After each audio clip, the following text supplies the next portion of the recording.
Տիկին Ավետիսյան կրթության նախարարությունը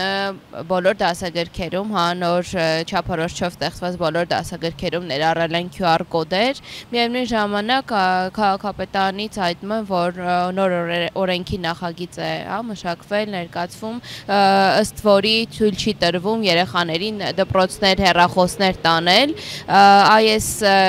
զուգահեռները ոնց են իրար հետ տարվում, ոնց կարելի է եւ այդպես QR-ներ լի գրքերով աշխատել եւ չունենալ հեռախոսներ։ Այս իշխանությանը բնորոշ է շատ իրար հակասական ինչ-որ գործողություններ անեն, այս դեպքում եւս շատ հակասական է այս հարցը, որովհետեւ այո, մի կողմից QR-ներ են ներառում, որ պետք է արդեն հեռախոսներ ունենան երեխաները իրենց մոտ, որ կարողանան օգտվել այդ QR կոդերից։ Միևնույն ժամանակ արգելում են 1-ից 6-րդ դասարանը կարծեմ, որ երեխաները մոտները հեռախոս ունենան, բայց այստեղ խնդիրը միայն այդ հակասությունը չի, նաև շատ ավելի խորքային է, նախ ինչու 1-ից 6-ը, ես կարծում եմ, այո, միտքը երեխաներին արգելել հեռախոսներ ունենալ դասաժամին, կողմ եմ, բայց մի կողմից էլ կա մի այլ խնդիր, որ վերջի շրջանում դպրոցներում հանցագործությունները, դանակահարությունները,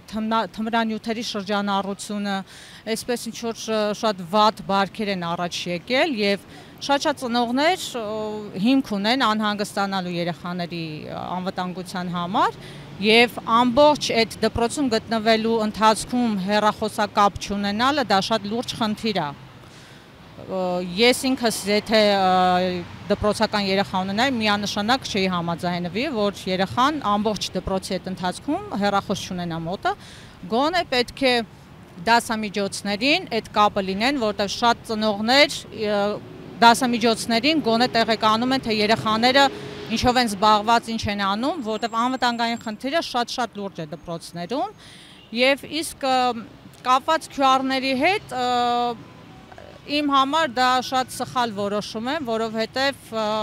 շատ ընտանիքներ կան, որտեղ երեխաները չունեն այդ սմարթ հեռախոսները,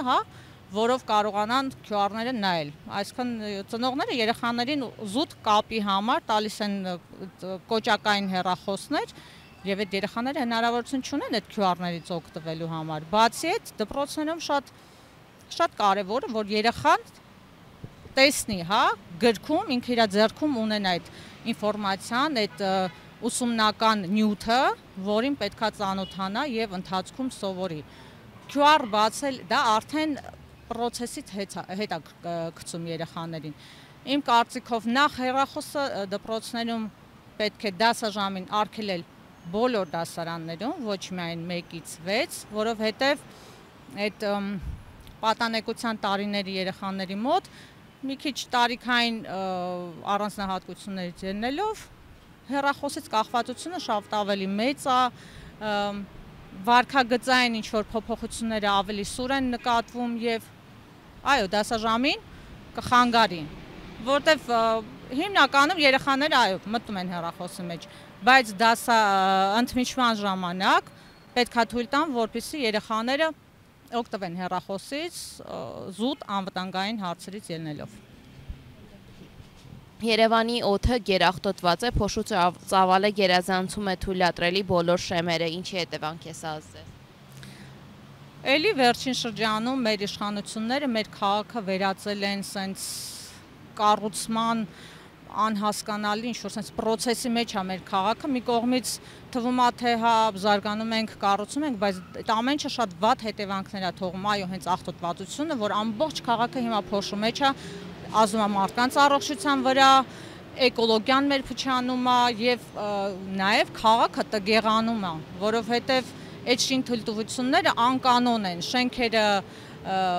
այս թամանյանական նախագծից շատ շեղված են։ Միանշանակ այս աղտոտվածությունը մարդկանց վրա եւ մեր քաղաքի վրա վատ հետք թողնելու է։ Իսկ թե ինչու են այսքան շատ, որովհետեւ շինթույլտվություններից բավականին զգալի շահույթ է ունենում իշխանությունը, որը ցավոք սրտի ոչ միշտ է ծառայում մեր քաղաքի բարեկեցության համար։ Ինչպես նշեցիք, տեսնում ենք անկառավարելի կառուցապատում, ըստ ձեզ ինչու են քաղաքային իշխանությունները գտնվում այս ճանապարհով, ինչու են այդքան շատ թույլատրվում շինարարություն իրականացնել։ ինչպես արդեն նշեցի, դրանք բերում են շատ մեծ շահույթներ։ Կարծում եմ սա է միակ պատճառը, որ այսքան մեծ ահռելի թվով շինթույլտվություններ են թույլատրում այս իշխանությունները։ Վերջին տարիների շինթույլտվությունը գերազանցում է դրա նախորդ շատ առաջ տարիների շինթույլտվությունները, դա ակնհայտ է յուրաքանչյուր մեր քաղաքի բնակչի համար, պետք չի նույնիսկ նայել թվերի, ուղղակի պետք է 5 րոպե մեր քաղաքում պտտվել եւ ամեն քայլափոխին մի նոր շենք է կառուցվում, մի բարձրահարկ, որը չի սազում մեր քաղաքի ընդհանուր sense ասած տեսքին։ Տեսնում ենք բազմաթիվ դեպքեր շռայլ ծախսերի ու սրան զուգահեռ բազմաթիվ սոցիալական խնդիրներ։ Ձեր կարծիքով իշխանությունները ինչու են համայնքային միջոցները սոցիալական խնդիրների լուծման փոխարեն ծախսում ժամանցային ծրագրերի վրա։ Որովհետև այս իշխանությունները չեն եկել քաղաքի մասին եւ մեր քաղաքացիների մասին մտածելու, այլ եկել են իրենց սեփական բարեկեցությունը ապահովելու համար։ Քաղաքային բյուջեն իրենք օգտագործում են իրենց սեփական կոմֆորտը ստեղծելու համար։ Գնեցին էլեկտրոմեքենաներ այն դեպքում, որ մեր քաղաքը բազում խնդիրներ ունի, նույնիսկ խնդիրներ, որոնք կապված են մարդկային կյանքերի հետ, օրինակ հենց Վարդաշենի հանրակացարանների բնակիչների կյանքը, որ մազից է կախված, այսպես ասած։ Մեքենաներ գնեցին, հիմա նորոգում են նիստերի դահլիճը, որը որ բացարձակ այդպիսի շռայլ ծախսերի կարիք չուներ, այնտեղ ամեն ինչ նորմալ էր, որպեսզի մենք նիստերը անցկացնենք։ Այսպես անհասկանալի եւ անիմաստ ծախսերը իշխանությունները սիրում է կատարել զուտ իր կոմֆորտի եւ իր բարեկեցության համար, բայց ոչ քաղաքի եւ ոչ քաղաքացու։ Ասում են, որ տարբեր միջոցառումների վրա ծախսվող գումարները ի վերջո քաղաքացիների համար է, արդյոք քաղաքացիները այդ միջոցառումների, տոնախմբությունների համար այդ կարիքն ունեն ու այդ տեսակում այդ գումարները դրանց վրա ծախսելու կարիք ունեն։ Այդ միջոցառումներին մասնակցում են հիմնականում յուրայինները։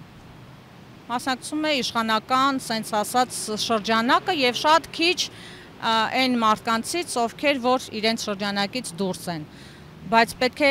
շատ կարևոր է հասկանալ, որն է ավելի առաջնային եւ որը երկրորդական։ Մեր քաղաքում, կրկնում եմ, կան բազում խնդիրներ, որոնք որ շատ առաջնային են եւ պետք է դրանք լուծել, հետո անցնել նոր արդեն ինչ-որ ժամանցային միջոցառումներ կազմակերպելով։ Ես բազմիցս նիստերի ժամանակ էլ բարձրացրել եմ այս հաստը, որ պարոնայք, պետք է տարանջատել կարևորը անկարևորից։ Նրանք հիմա զբաղված են ուղղակի կյանքը վայելելով, այսպես ասած, իրենք եւ իրենց յուրայինները, բայց քաղաքացիների մի ստվար զանգված ուղղակի գոյատևում է, խեղդվում է այս փոշու մեջ, նյարդայնանում է այս երթևեկության մեջ, որ իրենք չեն կարողանում ոչ մի կերպ կառավարել, ճկռում է այս թանկացումների տակ, որ օրեցօր ավելի ու ավելի է խորանում, այսինքն ոչինչ քաղաքացիների համար եւ ամեն ինչ իրենց համար։